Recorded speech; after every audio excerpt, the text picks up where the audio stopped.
Pour introduire mon invité de cet épisode, un peu de contexte. On est au stade Vélodrome, entre de l'Olympique de Marseille pour l'étape marseillaise des Media Days, le plus grand rassemblement des professionnels de la communication. Et j'ai un peu l'impression d'être chez lui, dans son jardin. Parce qu'aujourd'hui, j'ai la chance de recevoir... Enfin, on ne pouvait pas faire un épisode sur les Media Days de Marseille sans mon invité, Pierrick Fratini. Bonjour Pierrick. Salut Jules. Pierrick, tu es Global Copywriter à l'OM.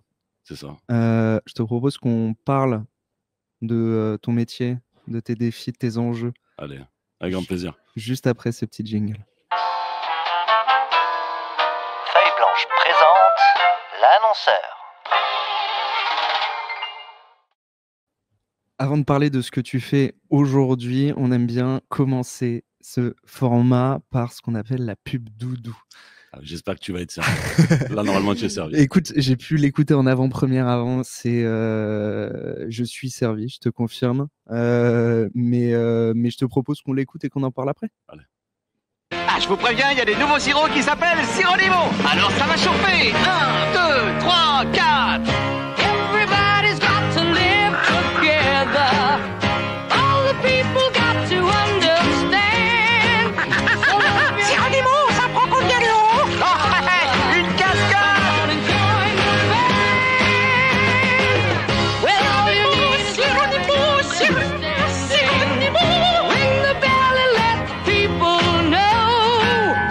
We're so happy and we're celebrating.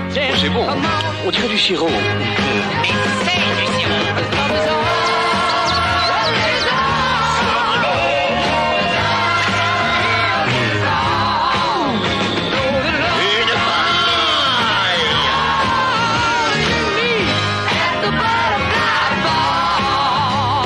Sirop Limo, c'est rigolo. C'était magnifique. Bah, merci. Pourquoi cette pub, Pierrick? Écoute, tu m'as demandé, en plus la question est assez honnête, tu m'as posé la question, quelle est ta pub doudou? Et alors, je me suis replongé un peu dans ce truc de avec quelle pub j'ai grandi, etc. Et contrairement, en fait, il n'y a pas d'intérêt à essayer d'essayer de tronquer le truc de façon hyper corpo. Oui, je suis allé te sortir la pub. C'est vraiment ça qui t'a touché, C'est toi. ça, c'est-à-dire que là, je me replonge, sincèrement, j'ai 4 ans, je suis devant la télé. Et en fait, il y a cette pub qui passe en boucle et qui est un peu, on va dire, la publicité qui sort avant Le Roi Lion.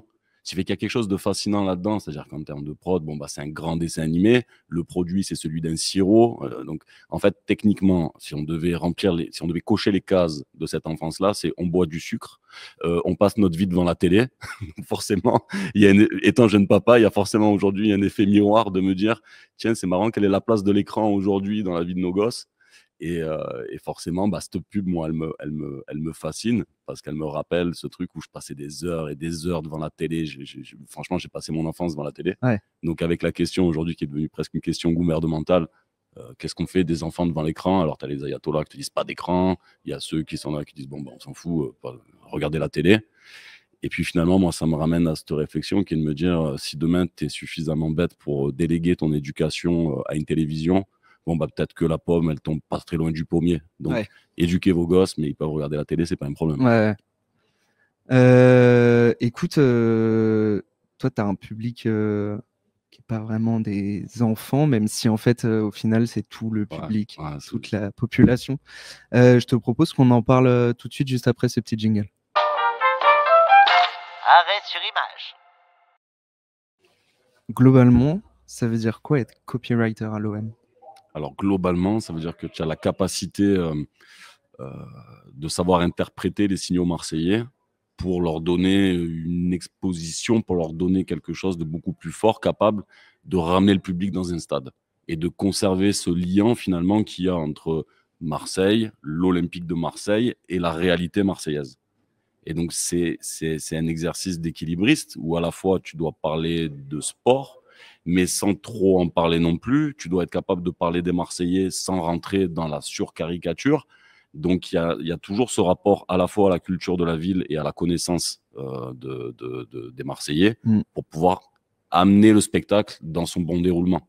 Et sortir du cadre local où l'objectif, là, c'est quand même de rester sur un public assez marseillais?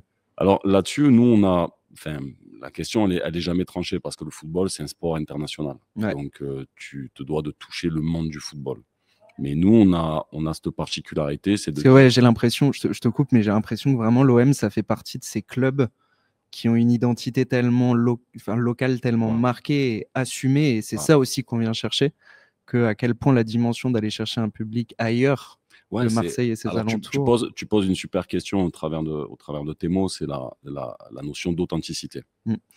Il n'y a rien de pire, enfin, il n'y a rien de pire. Je ne sais pas, chaque club ou chaque industrie travaille comme elle le souhaite, mais réussir à ne jamais casser ce lien, cette histoire authentique qui existe entre les Marseillais et leur club, tu as peut-être 99% de chances de te planter si tu ne sais pas de quoi tu parles. Donc, la réalité, pour moi, et au travers du métier que j'exerce, qui est celui de créatif marseillais, ça fait 5 ans que je suis au club, hein, Ouais. mais je suis un créatif d'abord marseillais. Et cette question de l'histoire authentique, etc., c'est celle qui va permettre à tous les publics de se dire, tiens, dans l'écosystème de ce que me proposent les marques, de ce qu'on me propose comme spectacle ou de ce qu'on me propose comme sport, il existe un club où la notion d'authenticité, elle reste assez centrale. Qu'elle soit sur le terrain et pour le coup, moi, dans mon métier, elle se passe aussi en dehors du Aussi terrain. en dehors, ouais. Connaître les habitudes. Il y a une question qui me vient, mais du coup, c'est pas négatif ce que je vais dire, mais est-ce que quelqu'un qui n'est pas marseillais pourrait faire le job que tu fais comme il faut? Écoute, pour moi, pas que la question elle est tricky, mais tous les clubs devraient avoir des créatifs qui viennent du terreau. Ouais. Pour une raison qui est assez simple, c'est qu'un club de foot, comme ce type d'entreprise, on pourrait parler d'entreprises très incarnées ou très incarnantes. Je Ouais. prendrais l'exemple d'Harley Davidson, on pourrait parler de Coca-Cola, Ouais, on bien pourrait sûr. parler de ces entreprises qui ont un ADN et qui ont vraiment un patrimoine de marque. Si tu n'as pas quelqu'un qui connaît le patrimoine, il ne pourra pas venir le défendre ou du moins venir lui donner une respiration particulière.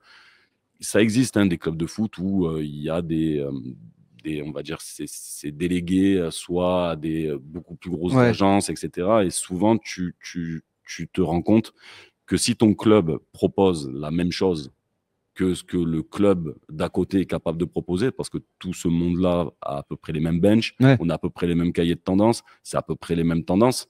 Ouais, c'est ça, c'est que ça, au final, ça reste Au un final, club de voilà, foot, donc c'est ça, donc on a à peu près tous la même lecture. Ouais. Mais l'important, c'est la capacité d'interprétation. Tu sais, depuis la nuit des temps, dans un film ou dans ce que tu veux, on va vendre une histoire d'amour. Bon, bah, l'histoire d'amour, ok, les deux personnes s'aiment ou se détestent, pas de problème. La question, c'est comment tu mets ça en image. Est-ce que c'est du Shakespeare? Est-ce que c'est l'amour ouf? Est-ce que c'est, tu vois, l'interprétation est bien plus importante finalement, des fois, que le message de base. Ouais. Et sur un club de foot, c'est d'autant plus vrai.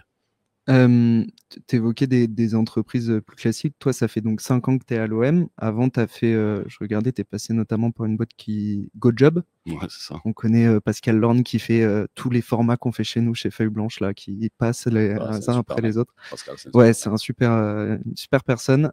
C'est quoi la différence entre une entreprise comme l'OM par rapport à une entreprise plus classique? C'est J'ai envie de dire, dans les outils et les méthodes de communication. comme je le dis, c'est les enjeux et ce que tu es capable de te mettre sur les épaules. Quand tu prends une entreprise, on va dire, un peu plus classique, si tu rates ton film, on va dire que les répercussions sont OK, on va pouvoir remodifier ça assez facilement. Dans l'industrie du football et dans un club de foot, si tu rates ton film, on sait qui a réalisé le film. Ouais. C'est-à-dire que les enjeux, la pression, on s'en rend pas vraiment compte parce que là, on passe de l'autre côté du miroir. Là, on est vraiment à l'intérieur du club. Mm. Mais il y a une pression de la part des collaborateurs, des gens qui bossent toute la journée à l'Olympique de Marseille. Sincèrement, c'est une autre discipline. C'est Ouais, un le autre monde. sentiment d'appartenance des gens qui Ouais, travaillent. et la pression, parce que je te donne un exemple. On va peut-être en parler tout à l'heure sur un autre film ou même sur un lancement de maillot ou sur un lancement de campagne. Quand tu es Marseillais, que tu incarnes ça, que tu travailles là-dessus, que véritablement c'est ton métier, si tu te rates sur ta campagne ou que si tu te rates sur ton film, quand tu vas descendre, l'épicier, il sait ce que tu fais. Mm. Ça fait que tu as beaucoup plus de chances de te rater que de réussir. Aujourd'hui, on est tellement bien accompagné, entre guillemets, et on a une telle connaissance et aussi Je pense que les Marseillais le savent, que c'est authentique, que ce qu'on travaille, on vient d'ici, donc la réalité marseillaise, on la connaît. Donc, il y a un contrat de confiance qui est fait. Et je te le répète, si tu te manques sur une campagne ou si tu te manques sur le fond du message, eux, par contre, ils ne te manqueront pas. Ouais. Donc, c'est une pression que tu ne connais pas trop dans l'entreprise classique. Dans l'entreprise classique, Oui, les retombées voilà, sont peut-être financières, on va dire, voilà. majoritairement, mais c'est Mais vrai que dans le... Mais tu peux très vite te réadapter. Ouais. Là, il y a une notion, c'est à notre échelle, Ouais. c'est comme si tu étais sur ton match, c'est comme si tu ratais ton match. Ouais. L'aspect voilà, communauté qu'il y a derrière. Bien sûr, il y a une immense communauté et puis il y a une vraie porosité. Ouais. C'est-à-dire que les artistes sont en porosité avec la vie du club est en porosité avec la réalité sociale de la ville elle-même vient placer aussi 2-3 catalyseurs. Ça fait que c'est un univers et être créatif dans cet univers-là, c'est hyper nourrissant. Mais par contre, tu peux très facilement ne pas dormir pendant 72 heures parce que tu n'as pas craqué le bon film. Ouais. Écoute, je vois le temps qui passe, encore une fois, ça passe trop vite, mais tu parles de films, t'as pas le droit à l'erreur. En préparant cette interview, tu m'as parlé d'un film, d'une campagne, d'un moment qui a été un peu marquant l'année dernière, même très marquant. Écoute, je te propose qu'on l'écoute juste après ce petit jingle.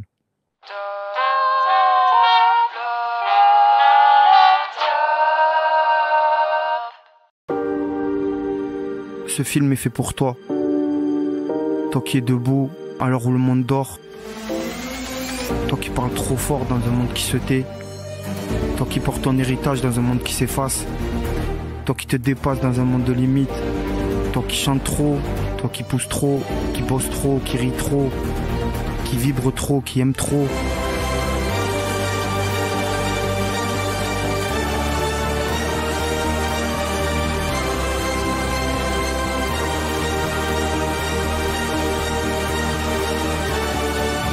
Toi Marseillais qui ne vis jamais à moitié, bienvenue en demi.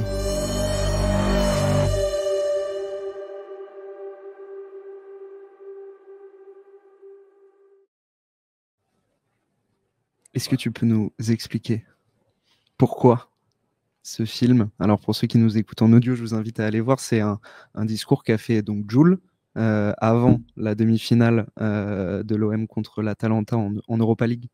L'année dernière.